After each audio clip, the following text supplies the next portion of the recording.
ఆ అంబోతుని తగిలింది జనంలో 160 మంది కోపలు ఉన్నారు.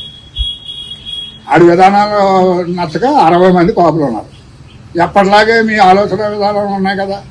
60 మంది కోపలు అగ్రెసివ్గా నిరసన తెలియపరచడానికి వెళ్తే వెనకాల నుంచి మీ రెడ్డి గారు పెట్రోల్ బాంబులని అయ్యాళ్ళ మీద వేసేసి అద్దాలు బద్దలు దాన్ని ఒక బూచిగా ఈరోజు రోడ్డు మీద చూపిస్తున్నారు. ఆడికి ఇంకా అతనికి జరగవలసిన శాస్త్ర అది కళ. అతను జాతిలో తాగుమోతోళ్ళు మేము నీసు మాసాలు ఎక్కువ తింటాం, మా తెలివి తక్కువ ఎదవం అని చెప్పి పబ్లిక్ వీడియోలో చెప్పాడు ఆంబోతిగాడు. అటువంటి ఆంబోతిగాడు ఆడు కులం గురించి అంత చిన్నబుచ్చాడా. నువ్వు ఎప్పుడో కులాన్ని మోసం చేసినాడు. నీ వలన కులానికి 5% రిజర్వేషన్ 5 సంవత్సరాల్లో నువ్వు జగన్తో మాట్లాడి అది చేయించుంటే ఈ రోజుకి నీ కొందే ఉందరు. నువ్వు పిఠాపురం ఇన్ఛార్జి, మా అబ్బాయికి ఇన్ఛార్జి అని వేస్తున్నావు. అక్కడ కాదు, నువ్వు అనపత్తి వెళ్ళి అనపత్తికి ఇన్ఛార్జి అవ్వు, కనీసం డిపాజిట్ వస్తుంది.